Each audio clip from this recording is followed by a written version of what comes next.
Good afternoon. Thanks for joining us across the fence. I'm Fran Stoddard. This is the time of year that tens of thousands of Vermonters would normally be attending the Vermont Farm Show. But of course, this year's show is canceled because of the pandemic. Organizers are now planning for an in-person farm show for January 2022. The Farm Show is just one of hundreds of events hosted each year at the Champlain Valley Exposition in Essex Junction. And these events, like the National Street Rods Association, the Yankee Sportsman's Classic, Circus Smirkus, and of course the Champlain Valley Fair, all bring substantial economic activity to the town, county, and state. Since the start of the pandemic, the Expo has played other roles that have proved invaluable to Vermonters, from COVID testing to a surge hospital, along with first responder training and food distribution. So for today's program, we're sharing a video report about the Expo that traces its history and heritage to today's health crisis.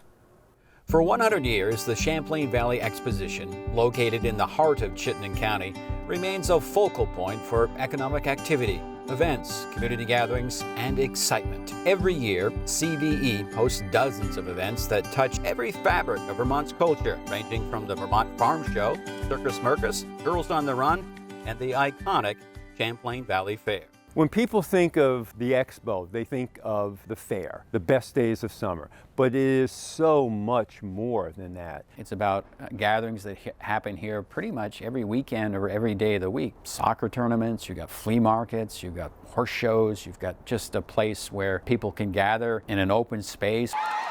Whether it's a foot race, whether it's a fundraiser, whether it's a memorial service. This is where large groups can congregate. We have no other place in the area like the CVE. The Champlain Valley Exposition, often referred to as the Fairgrounds, is an agricultural nonprofit 501c3 with 130 acres and nearly 100,000 square feet of indoor space. CVE is coined Vermont's premier event center.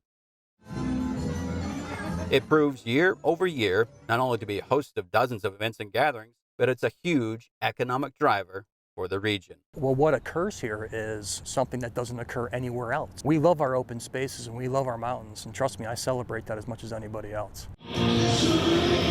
But there's nothing like this. This is all we have in the state of Vermont when it comes to a property.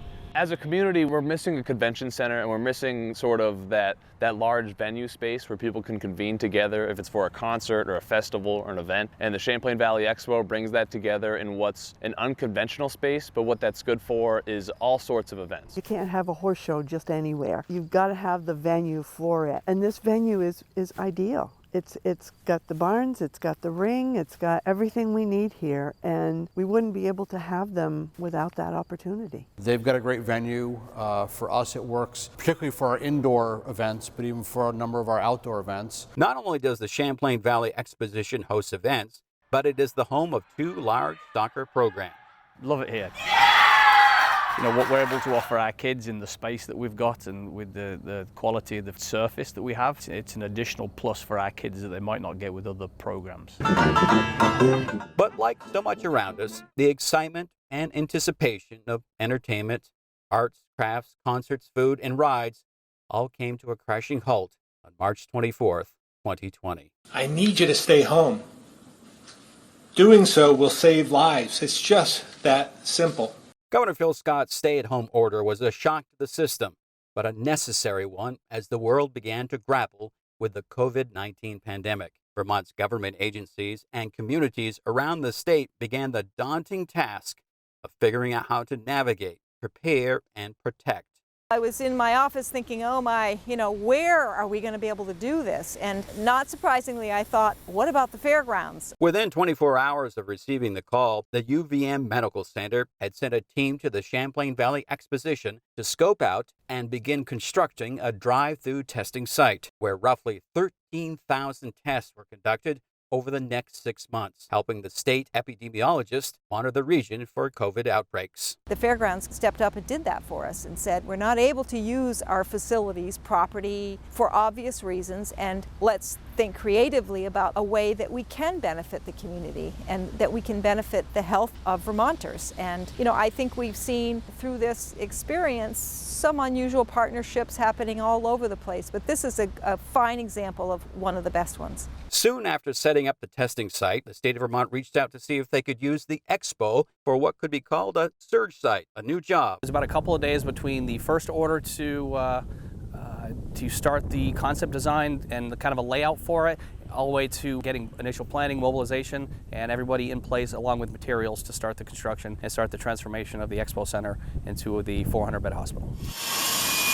Like the UVM Medical Center testing site, choosing the Champlain Valley Exposition for the surge site was an easy decision for the state and the Guard. The characteristics of the Expo site were ideal because it had a lot of the existing facilities that we needed that were going to make the project a success and also minimize the build out so we can get the hospital up and running as soon as possible. We were hoping to build something that we never needed, but we want to make sure it was ready for the state of Vermont. Building a hospital over what was essentially one weekend took a lot of coordination among different agencies and were supplemented by the CVE staff.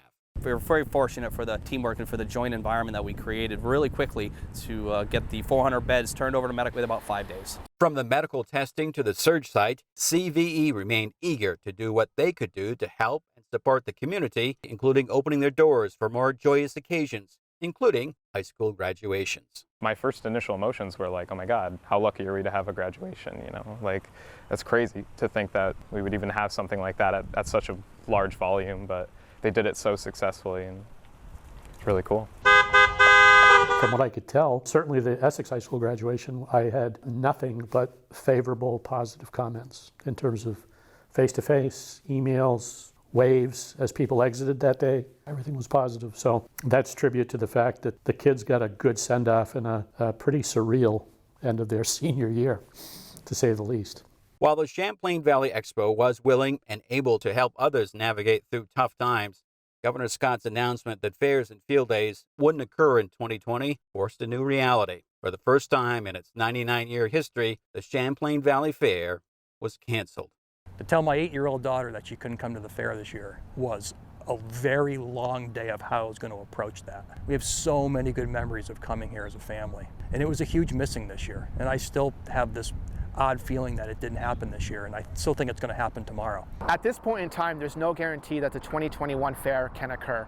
The priority of CVE is the safety of our fairgoers, our volunteers, and our staff. When the Champlain Valley Fair does come back, we need to make sure it's with the same high-quality entertainment, energy, and excitement that fairgoers are accustomed to, but we're also following the guidelines outlined by the state as it relates to COVID-19. WOKO relies on the Champlain Valley Fair to come out and see our listeners.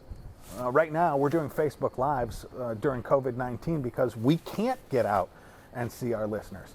This is an opportunity for us to see people that sometimes, in a lot of cases, we only see one time a year. It's an opportunity for them to come up and say hi to us. It's an opportunity for us to say hi to them. But little things that the exposition did, like the taste of the fair, really made a huge difference. In an attempt to provide a little relief for the community, the Champlain Valley Exposition held 3 Taste of Fair events and partnered with Higher Ground, hosting over 30 drive-in concerts and shows. There were no rides, there were no animals, but there was some great food with the 3 Taste of the Fair events that provide a little nostalgia of the Champlain Valley Fair. And we held 30 concerts with Higher Ground that provided a little bit of normalcy to a community that is really desperate for it.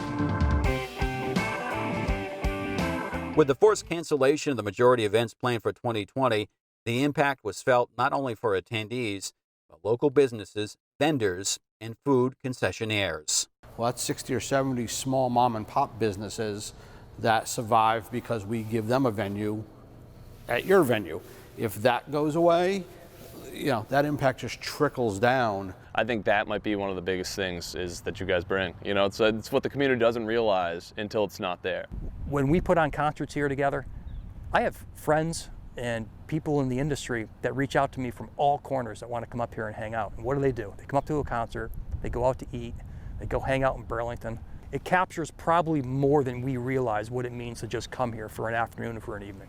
It translates into much more than that. We know the Champlain Valley Exposition plays an important role to the community, and we need to do all we can to make sure that the educational, cultural, and agricultural events that normally occur here can come back. Without the Champlain Valley Exposition, I really don't think we could exist. Our very existence depends on being indoors, being able to do a large production with a pretty big footprint, and there's very, very few venues that can accommodate our type of show.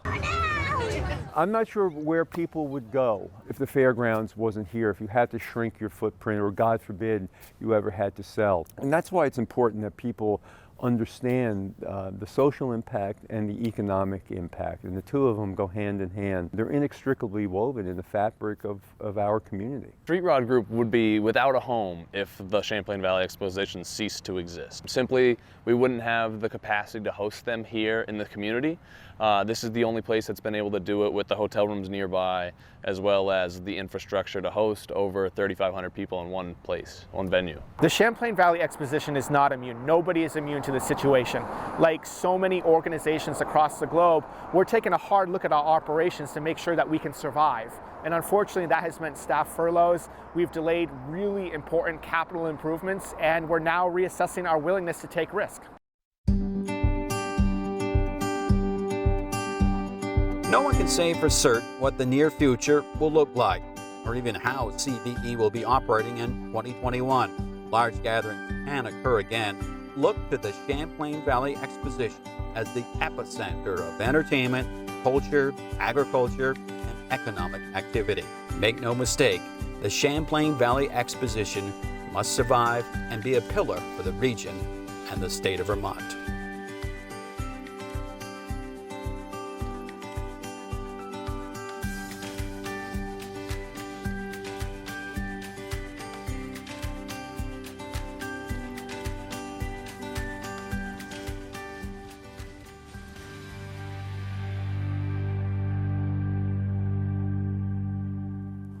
Our thanks to the CV Exposition and Barking Cow Productions for sharing that video with us.